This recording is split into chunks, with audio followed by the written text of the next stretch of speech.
Remember during the WNBA season? Oh my gosh, all the ratings, the record ratings, blah, blah, blah, blah, blah. But what did we say continuously here on this channel? Yeah, record ratings. Of course you guys are gonna have record ratings. Nielsen changed how they count numbers. Of course their ratings are going to be more. It would be kind of embarrassing if they were that much less. Well, Sustainable, Unrivaled, their numbers came out and they are less. Picture this unfolding over several months. At first, everything seems picture perfect. Then slowly, the numbers start acting unusual. That's when the applause gets louder, the benchmarks start bending, and suddenly a completely new system for tracking success appears out of nowhere. Right now, there's this uncomfortable quiet that nobody wants to acknowledge. And here's the kicker. This is what should really set off alarm bells. Anytime an organization has to reinvent the way it measures its own victories, what is it hoping you won't notice? Rival could be seeing its final days as Paige, Beckers, and Gang could not save the viewership from tanking. What does this mean for the WNBA when they make their return back to TV? We finna talk about it all. I told you guys a couple months ago that the views was going down on the channel. Like, the WNBA content wasn't looking too good. I was one of the first people to say that about the whole genre itself.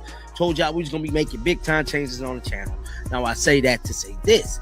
Now, there has been news to come out about Unrivaled viewership being down nearly 70. Everyone kept talking about Unrivaled as a league with real staying power, a shining example of what women's basketball could evolve into. It was a bold operation designed to defy every expectation, grow its fan base, and somehow keep persuading investors to drop those 7-figure checks, all while the athletes continued to dominate those flawless hardwood courts. They say. Unrivaled is sustainable. They say. They say.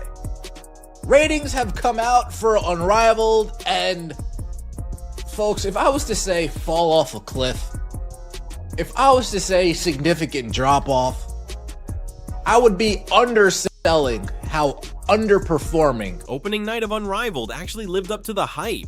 They announced it, they promised it, and they delivered with a confidence that made you want to go back and soak in every detail twice. But if this thing was really built to last, then why did the premiere of Season 2 feel like an empty parking lot with nothing but a few stray pieces of debris drifting across the floor?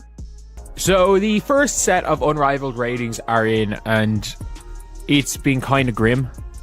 And by kind of grim, I mean really, really grim.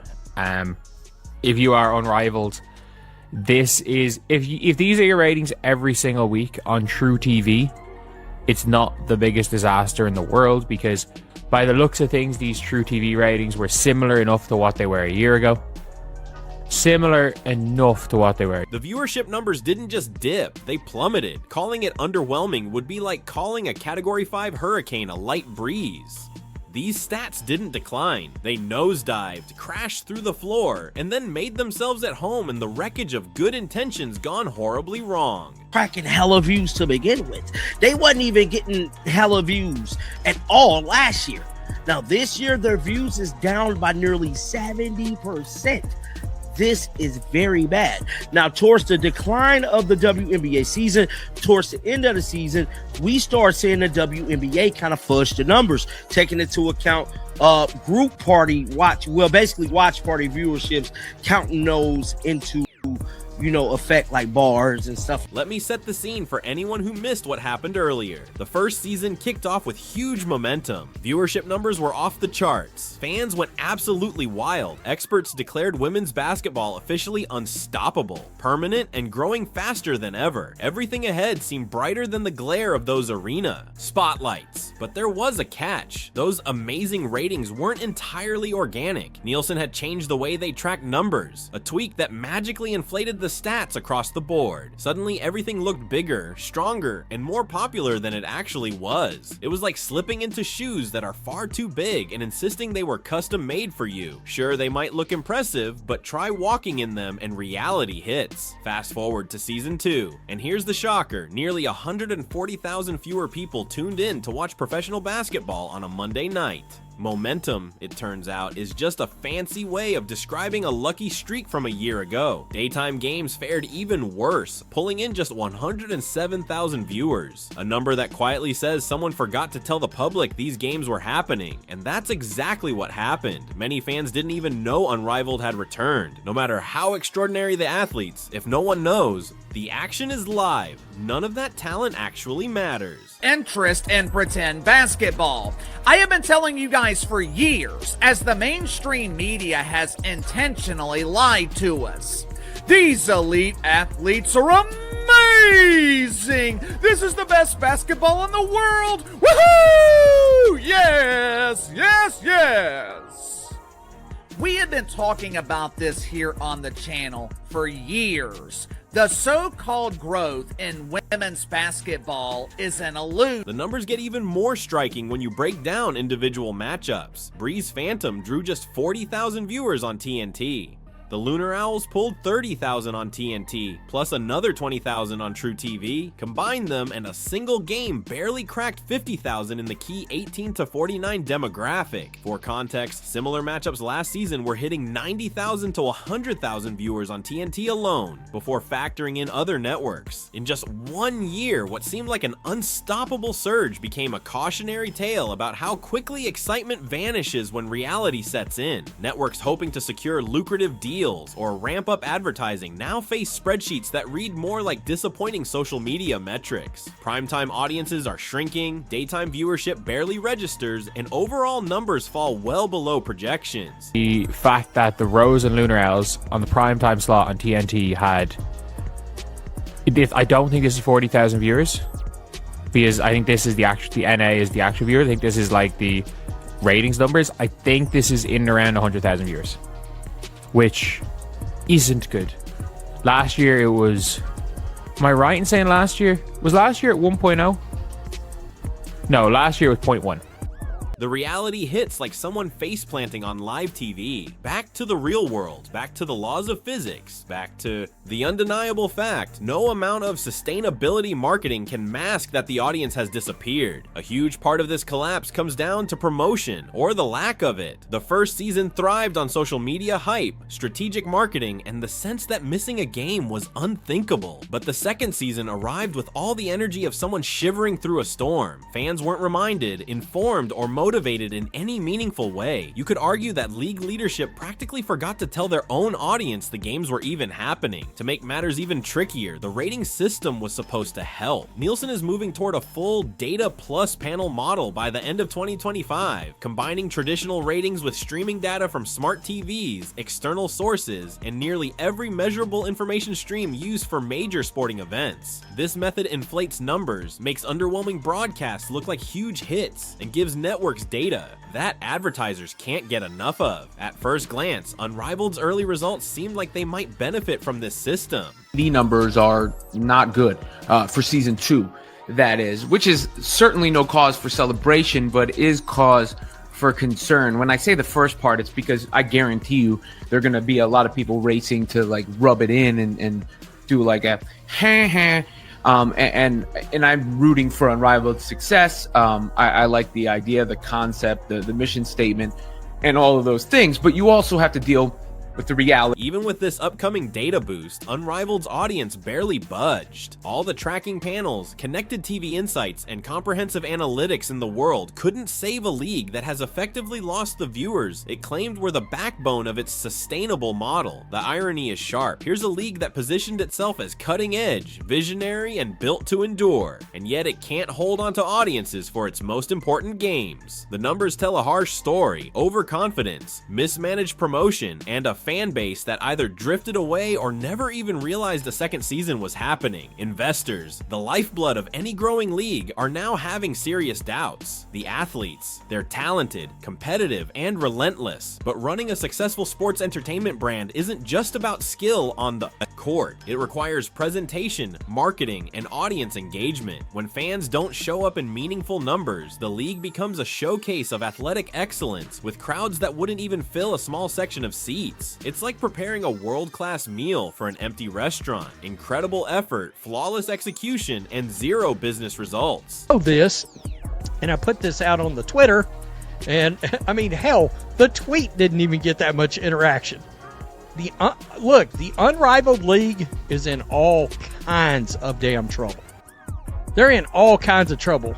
Don't you find it odd that the league and... The questions can't be ignored any longer. When you compare the numbers, the situation looks even more alarming. Unrivaled's first year opening night drew over 300,000 viewers. This season, primetime games barely hit 75,000. Afternoon slots managed 107,000. That's not a slow decline, it's a collapse. Fans who were there before have vanished. Many didn't even realize the season had started again. The story of a sustainable, growing league starts to feel like a fantasy carefully crafted for press releases. Any league can survive without record-breaking ratings, but survival depends on visibility, engagement, and a sense that its games actually matter to the public. The real kicker, even with the most advanced tracking tech in the industry, Unrivaled continues to underperform. Nielsen's comprehensive data plus panel methodology, the very system that boosts ratings for virtually every major sport, can't rescue a league that's already lost its audience. It becomes a numbers game stacked against them. Fans who theoretically exist versus fans who actually show up. You can throw algorithms, smart TVs, and big data at it, but if nobody's hitting play, the figures stay in the red. Starters,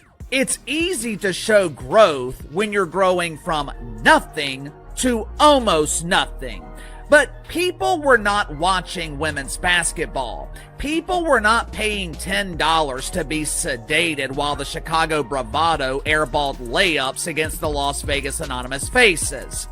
Contrary to the prevailing narrative in the mainstream media, Angel Reese is not a draw. AJ Wilson, but my name... This scenario carries serious consequences for both investors and league leadership. Negotiating power erodes. Strategic plans need major overhauls, and every assumption about consistent viewership must be completely reevaluated. Momentum can't be faked. Hype alone can't generate excitement, and publicity cannot replace an audience that stays informed and actively engaged. The second season of Unrivaled might showcase incredible talent, elite athleticism, and edge-of-your-seat games. But the hard truth is that talent alone cannot sustain a league. Success demands viewers in front of screens, fans filling arenas, and social media buzz that keeps conversations alive long after the final whistle. Ultimately, the story of Unrivaled's second season is a cautionary tale about assumptions, marketing missteps, and the gap between a strong debut and lasting achievement. Viewership collapsed, momentum stalled, and reality proves that even the most sophisticated tracking systems cannot conjure an audience that isn't there. Fans matter, recognition matters, and sustainability must be measurable, not just a marketing slogan. Unrivaled may continue to operate, but its claim of being a self-sufficient, enduring league faces serious scrutiny. Without meaningful changes, it risks being remembered less for exceptional basketball and more for the expectations it failed to meet. Unrivaled ratings are in to begin season 2, and they're not great.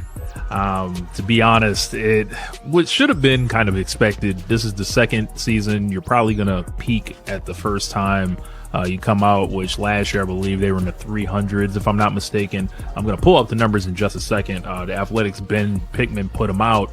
Saw people talking about the key demo rating as well. That was like kind of some misinformation from folks that don't know how ratings. The big question remains, why did the fans disappear? Was it poor promotion, fading interest, or just the natural way sports excitement burns out? Can league leadership find a way to bring viewers back before the story of failure becomes permanent? Only time will tell whether Unrivaled can change course, or if its sustainability promise was always just a catchy slogan with no real foundation. Right now, the numbers speak louder than any assurances. They tell a story of decline, disappointment, and a league struggling to live up to its own expectations. Unrivaled can claim to be sustainable all at once, but a league without an audience is like a car without fuel. It might look sleek, it might be packed with premium features, but it isn't going anywhere. The visual impact matters too. In sports entertainment, perception often outweighs reality. You could have sold-out arenas, world-class athletes, and edge-of-your-seat games, but when the official stats tell a different story,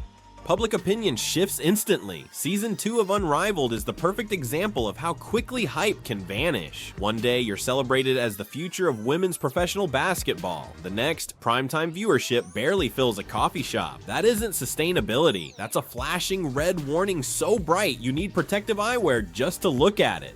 I believe part of the reason is, hey, Project B has put the writing on the wall for Unrivaled.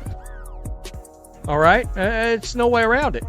There's two things at work here. Number one, there's going to be a sale of Warner Brothers Discovery to somebody, whether it's Netflix or whether it's Paramount.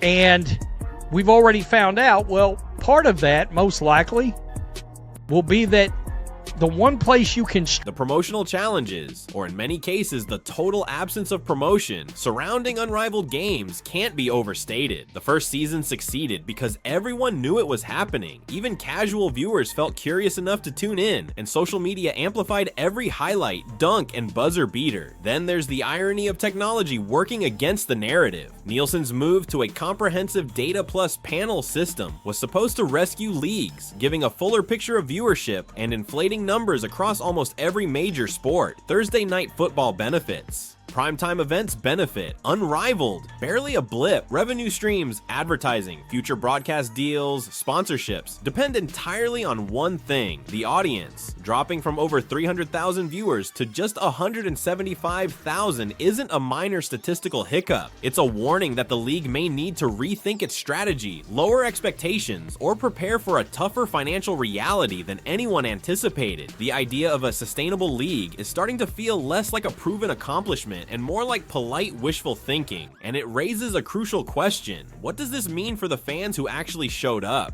Television numbers are not one-to-one with revenue. Rights deals get signed, agreements get signed, money that comes in, ad dollars can all be, independent specifically of the ratings, but the ratings tend to influence the media rights deal and the overall numbers that come in and what advertisers are expecting. So of course, that's why they often become a story. And in this case, you're in the second season of Unrivaled, so you're curious. Season 2 might showcase top-tier athletes, captivating matchups, and high-level competition, but there's an unmistakable emptiness when crowds are thin or your favorite game lands in a low-profile broadcast slot. The thrill that fuels live sports, the expert commentary, fan reactions, and social media buzz simply can't exist when viewership has shrunk. This dramatically, the drama of competition loses much of its intensity when the shared experience disappears, leaving the league with pure athleticism and strategy, but little of the energy that hooks fans emotionally. This sends a clear warning on multiple levels. Skill alone doesn't guarantee sustainability. Excitement fades quickly. Fans might return, leadership might pivot, and future games could see viewership gains if the right strategies are implemented. But for now, the message is clear. You can claim sustainability, spotlight talent, and push promotion as hard as you want, but when the audience doesn't show up, nothing else matters. Viewership numbers are the ultimate measure, and in Season 2, they've delivered a verdict against the league. Unrivaled faces serious challenges if it hopes to live up to its own bold promises.